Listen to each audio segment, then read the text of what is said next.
warahmatullahi wabarakatuh. Halo guys, teman-teman semua. Selamat datang di podcast kami hari ini. Kami akan membahas topik mengenai hukum persaingan usaha. Sebelumnya, izinkan saya memperkenalkan diri. Saya Tanzil Khair Hasibuan.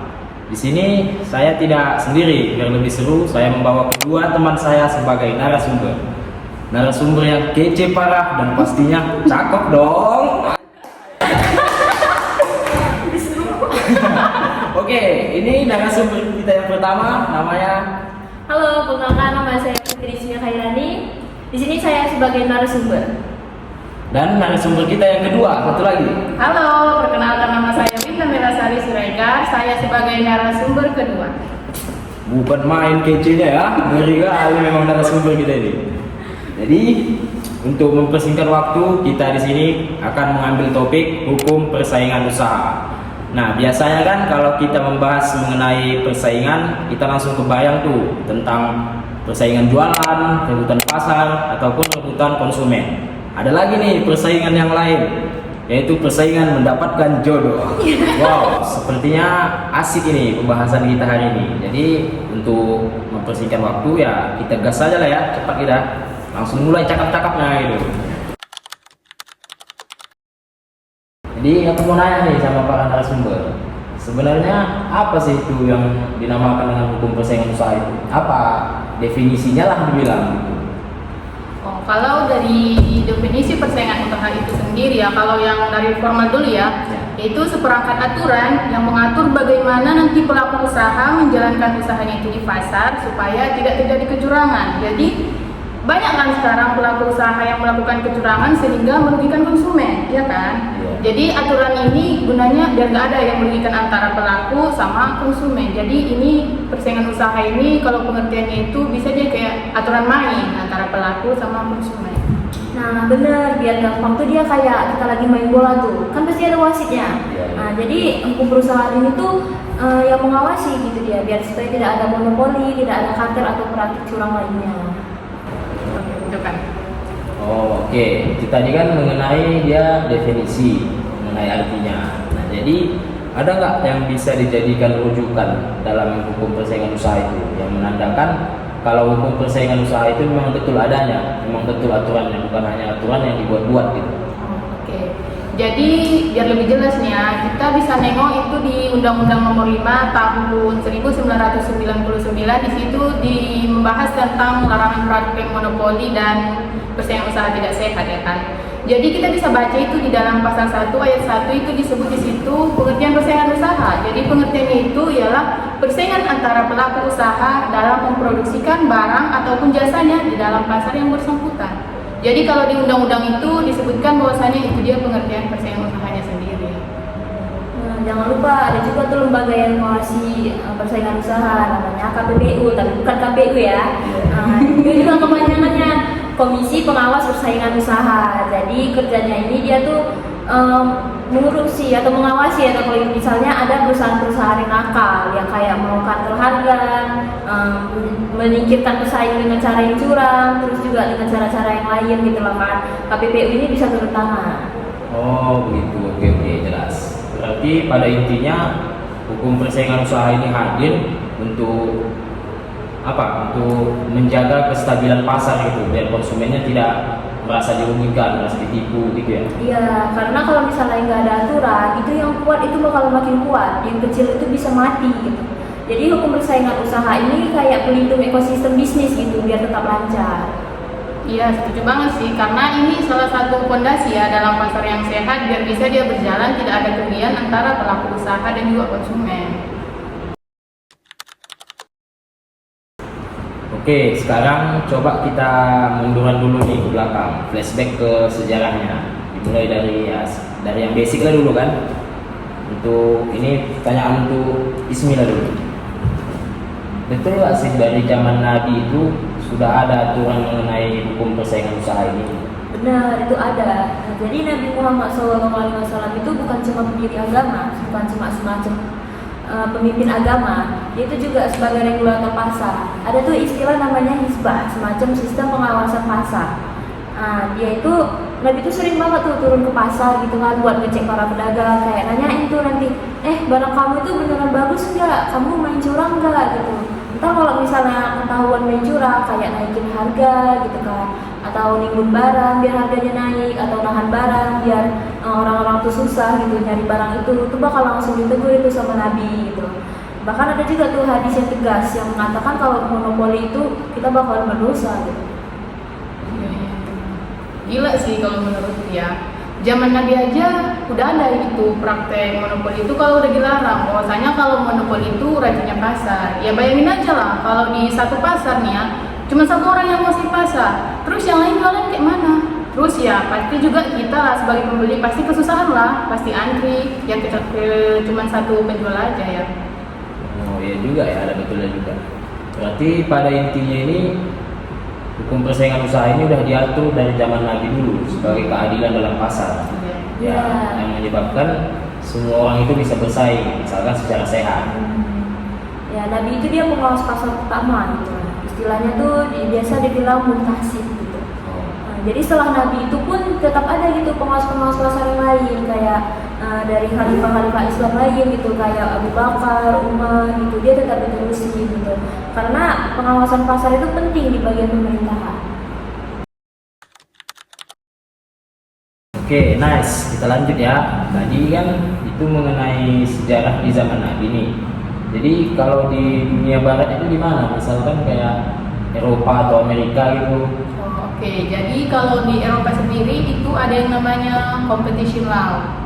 Jadi dengan adanya competition law itu, jadi negara Eropa itu lebih berhati-hati tentang adanya monopoli di negara itu sendiri. Apalagi sekarang kan ada yang namanya Uni Eropa.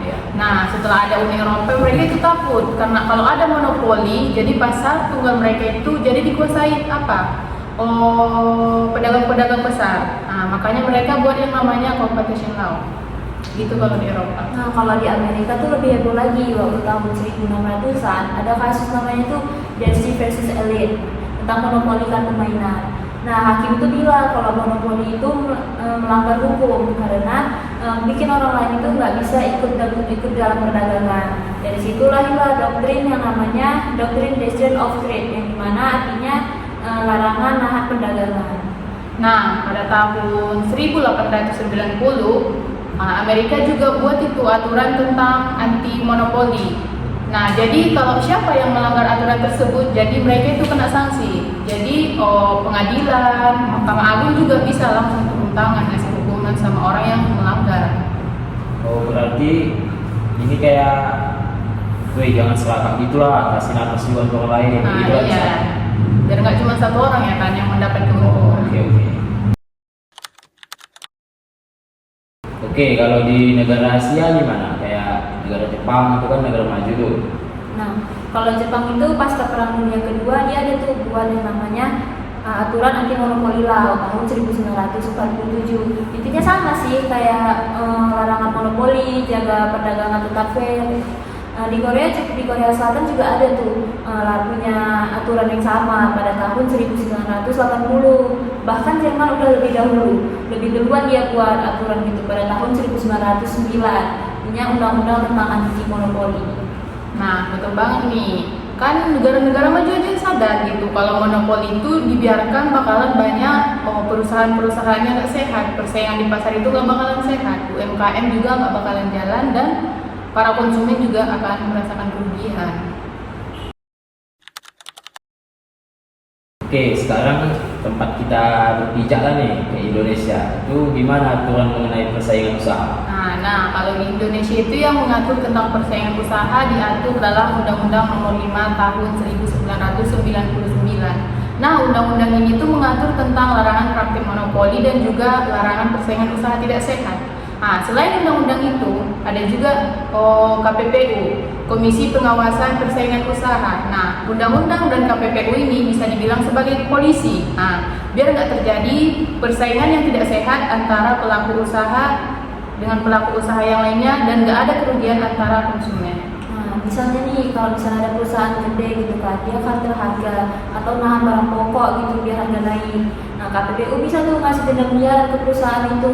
Jadi UMKM dan pedagang kecil enggak nggak jelas gitu dia sama perusahaan-perusahaan besar. Oh, berarti KPPU ini kayak ibarat pahlawannya ekonomi lah ya, yang melindungi konsumen. Iya, betul. Oke, menurut kalian nih, kenapa persaingan usaha yang sehat itu sangat penting di Indonesia? Karena persaingan usaha yang sehat itu bikin inovasi jalan terus gitu. Produsen berlomba-lomba bikin jasa atau barang yang lebih bagus, lebih murah gitu. Konsumen happy, ekonomi juga terus bertambah. Gitu. Nah, betul. Dengan adanya persaingan usaha yang sehat, semua itu punya peluang. Gak ada perbeda-bedaan timbang tinggi antara satu sama lain ya kan. Dan UMKM juga bakalan naik. Para konsumen juga bakal mendapat kesejahteraan sih. Oh, berarti pada intinya dari zaman Rasulullah sampai era modern, satu pesan penting itu dalam persaingan itu harus adil, tanpa ada yang tipu daya. Iya. Oke, kenapa hukum persaingan usaha itu penting kali di Indonesia?